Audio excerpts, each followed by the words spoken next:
अस्सलाम वालेकुम नाजरीन, उम्मीद करती हूँ आप सब खैरियत से होंगे। आज की इस वीडियो में हम बात करेंगे drama serial Kurulus Osman season 4 episode 85 के बारे में। चैनल को फ़ौरन से सब्सक्राइब कर दें। तो चलिए शुरू करते हैं आज की वीडियो। आज की एपिसोड का आगाज़ कुछ इस तरह से होता है। ओलोफ उस्मान साहब पर हमला करके उन्हें बेहोश कर देता है। इसके बाद ही एक और सिपाही बाला खातून पर भी ऐसे ही पीछे से हमला करके उन्हें बेहोश कर देता है और वो दोनों नीचे गिर जाते हैं।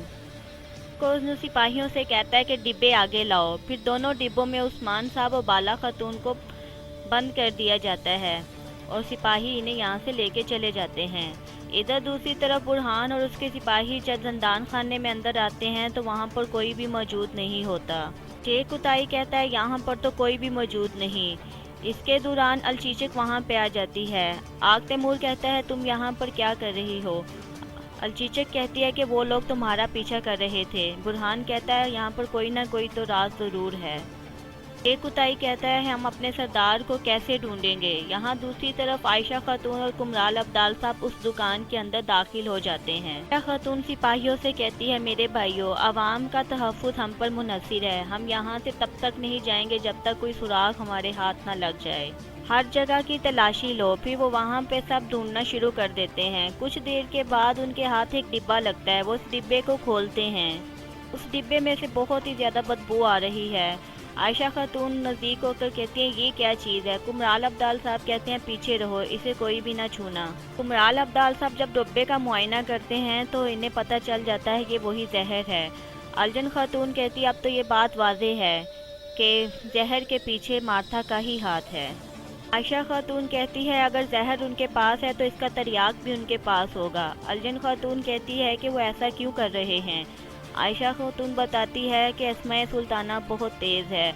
वो जहर देकर पहले फिर बाद में तरियाक देगी ताकि वो लोगों की नज़र में अच्छी बन सके। अलजन खातून कहती है तो फिर हमें इसका तरियाक उनसे पहले ढूंढना होगा, लेकिन कैसे।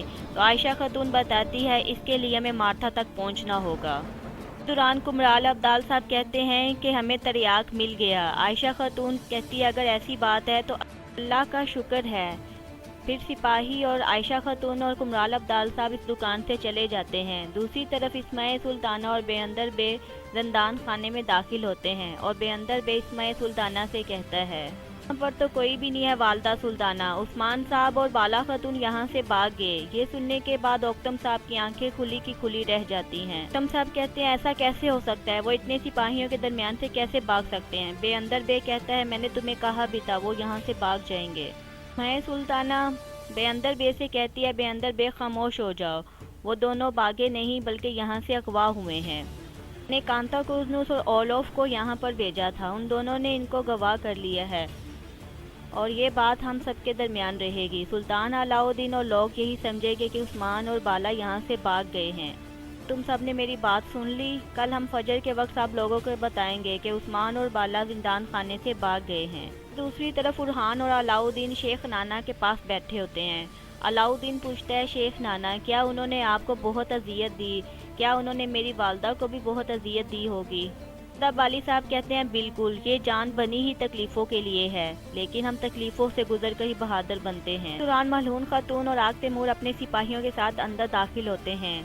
उन्हें देखने के बाद अलाउद्दीन खड़ा हो जाता है और कहता है वालिदा बताइए मेरी वालिदा और बाबा कहाँ हैं। मलहून खातून सुनने के बाद कहती हैं वो दोनों जिंदान में नहीं थे। मुझे लगता है इस्माइल सुल्ताना का मंसूबा कुछ अलग था, पर तुम परेशान ना हो मेरे बेटे, हम ज़रूर बाला खातून और उस्मान साहब को ढूंढ लेंगे। ये सुनने के बाद शेख अदाब अली साहब उनसे कहते हैं सब बैठ जाओ। फिर वहाँ पे सब बैठ जाते हैं और शेख अदाब अली साहब उन्हें इस्लामी वाक़यात के बारे में बताने लगते हैं। इधर दूसरी तरफ उस्मान साहब और बाला खातून किसी गार में बेहोश पड़े होते हैं। तो इसी दौरान उस्मान साहब को होश आ जाता है। उस्मान साहब बाला खातून की तरफ बढ़ने लगते हैं। जब वो आगे बढ़ते हैं तो वो नहीं आगे बढ़ सकते क्योंकि वो पीछे से बंधे होते हैं। इसी दौरान बाला खातून को भी होश आ जाता है। उस्मान साहब कहते हैं उन बुज़दिल कुत्तों ने हमें बांध दिया है। तभी कांता कुर्नुस और ओलोफ भी सामने अंदर आ जाते हैं। कहता है अपना वक्त ज़ाया मत करो उस्मान, तुम इस काबिल नहीं हो अब। कांता कुर्नुस भी कहता है उस्मान तुम्हारे पास सिर्फ एक ही रास्ता है। उस्मान मुझे बताओ वो स्लेब का टुकड़ा कहाँ है। तो उस्मान साहब कहते हैं तो तुमने ये सब उस स्लेब की खातिर किया है, कांताकोज़नुस कहता है हाँ बिल्कुल ऐसा ही है। और क्या हमने तुम्हें वहाँ से आज़ाद करने के लिए निकाला है? मुझे बता दो वो स्लेब कहाँ है ताकि तुम्हारी सांसें मज़ीद चल सकें। खान साहब कहते हैं तुम मुझे मौत से नहीं डरा सकते कांताकोज़नुस। कांताकोज़नुस कहता है हम जानते हैं, इसीलिए तो हम तुम्हारी खातून को यहाँ पर लेके आए हैं। हम इसकी मौत से तुम्हें खौफज़दा करेंगे। अपनी खातून को बचाने के लिए तुमने सुल्तान को उनके हवाले कर दिया, हालांकि अब सल्तनत का मुस्तकबिल उस पर मुनहसर था। तुमने उसे ही छोड़ दिया। तुमने एंग्रियोनिकोस को तख्त पर कायम रखा। तुम करीबी रियासतों को ख़राब करना चाहते हो उस्मान, ताकि तुम मजबूत हो सको उस्मान, ऐसा ही है ना? अगर तुम उस दिन मुझे तख्त पर बैठने देते तो तुम्हारे साथ आज ऐसा ना हो रहा होता। के बाद उस्मान साहब कुछ कहने रहते हैं तो कांताकोज़नुस कहता है नहीं, मैं यहाँ पर सिर्फ तुमसे स्लेब के लिए पूछने आया हूँ, मुझे स्लेब का बताओ वरना तुम्हारी बाला मारी जाएगी। सुनने के बाद बाला खातून कहती है इन्हें कुछ भी ना बताना उस्मान साहब, इन्हें कोई भी ऐसी बात ना बताना जिससे इनको ताकत हासिल हो सके।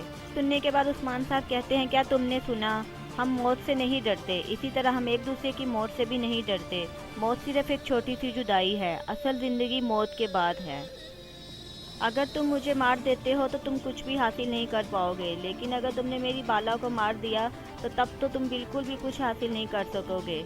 अक्लमंद हो तुम बहुत, जानता हूँ तुम ऐसा कुछ भी नहीं करोगे। अभी ये बातचीत जारी होती है, वहाँ पे फरीक आ जाती है और कहती है क्या तुम मुझे जानते हो उस्मान? कहने के बाद वो अपना मुखौटा हटा देती है और कहती है बाला खातून को तो मैं मारूंगी उस्मान। बाला खातून गुस्से से कहती है मारता तो वो शैतान तुम थी।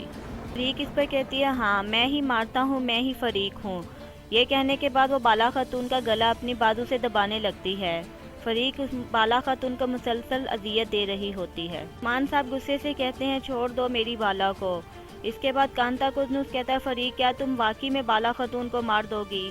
फरीक इस पर कहती है मुझे तुम्हारी ताकत या तुम्हारी स्लेब की कोई परवाह नहीं, मैं ना तो तुम्हारी बात सुनूंगी ना ही ओलोफ की बात सुनूंगी। ओलोफ कहता है पुरसुकून हो जाओ फरीक। फरीक कहती है शायद मैं अपने प्यारे की बात सुन लूँ। ये कहने के बाद फरीक बाला खातून को छोड़ देती है और अपना खंजर निकाल लेती है और कहती है उस्मान जल्दी से बताओ स्लेब के बारे में वरना तुम्हारी बाला मारी जाएगी। इसके बाद फरीक अपना खंजर बाला खातून के चेहरे पर रख देती है और ओलोफ उस्मान साहब से कहता है बस बहुत हो गया। वो उस्मान साहब को मारने लगता है कि तुमने मेरे सिपाहियों, मेरे करीबी दोस्तों और मेरे भाई को मुझसे छीना। ओलोफ उस्मान साहब का मुंह पकड़ के कहता है अपना मुंह खोलो उस्मान। कांताकोज़नुस कहता है बस कर दो ओलोफ, अगर ये मारा गया तो मुझे स्लेब के बारे में मालूमात फाहम नहीं होंगी। सुनने के बाद ओलोफ उस्मान साहब को छोड़ देता है और कांताकोज़नुस कहता है बोलो उस्मान बोलो।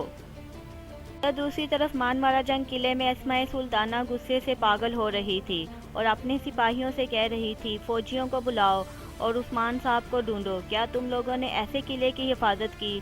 उस्मान यहाँ से भाग गया, तुम सब जाओ और उस्मान को ढूंढो। वहाँ से सिपाही सब चले जाते हैं। इसी दौरान आउची वहाँ पे आता है और कहता है वालदा सुल्ताना, आग तैमूर और उसके सिपाही भी यहाँ से भाग गए हैं। वालदा सुल्ताना गुस्से से कहती है वो लोग यहाँ से कैसे फरार हो सकते हैं? बेंगी खातून पता करें कि इसके पीछे किसका हाथ है। इस शोर सुनने के बाद सुल्तान अलाउद्दीन भी ऊपर से आ जाते हैं। वो कहते हैं ये सब क्या हो रहा है? वालदा सुल्ताना कहती है उस्मान और बाला उसके साथी सब यहाँ से फरार हो गए हैं। उस्मान और बाला जानते थे कि उन्हें मुकदमे में कैसी सज़ा सुनाई जाएगी, इसीलिए वो सब यहाँ से फरार हो गए हैं। सुनने के बाद सुल्तान अलाउद्दीन अपने वजीर से कहता है जाओ और उस्मान को कत्ल कर दो। इसके बाद वालदा सुल्ताना कहती है सुल्तान अलाउद्दीन ये वाज़े है कि उस्मान ने अपना जुर्म कबूल कर लिया है, इसीलिए वो यहाँ से फरार हो गया, बागी हो चुका है, इसीलिए अब हमें यनी शहर को जब्त करने की ज़रूरत है। इधर दूसरी तरफ गार में मार्था बाला खातून के पाँव में खंजर घोंप देती है। बाला खातून को बहुत दर्द हो रहा होता है, वो तड़पने लगती है तो उस्मान साहब कहते हैं रुक जाओ मैं तुम्हें बताता हूँ। तड़ी के जंगल में एक चरवाहा है, हमारे दरमियान कुछ खुफिया अल्फाज हैं, वो मैं तुम्हें बताता हूँ। ओलोफ कहता है वो अल्फाज हमें बताओ उस्मान, जल्दी बताओ। उस्मान साहब उसे बताते हैं धुएं के बगैर कोई आग नहीं हो सकती और तलवार के बगैर कोई आदमी नहीं हो सकता। कहना कि मुझे उस्मान साहब ने भेजा है और उसे कहना कि तलवार अपने हाथ से नहीं तराशनी। सुनने के बाद कांताकोज़नुस कहता है बहुत खूब ओलोफ, आप उस्मान और बाला तुम्हारे हवाले हैं, जैसे तुम इन्हें मारना चाहते हो मार दो। ये कहने के बाद कांताकोज़नुस और सिपाही वहाँ से रवाना हो जाते हैं। ناظرین، آج کی ایپیسوڈ کا اختتام ہوتا ہے۔ یہ ویڈیو آپ کو کیسی لگی کمنٹ سیکشن میں ضرور کمنٹ کیجیے گا۔ اپنا اور اپنوں کا خیال رکھیے گا۔ اللہ حافظ۔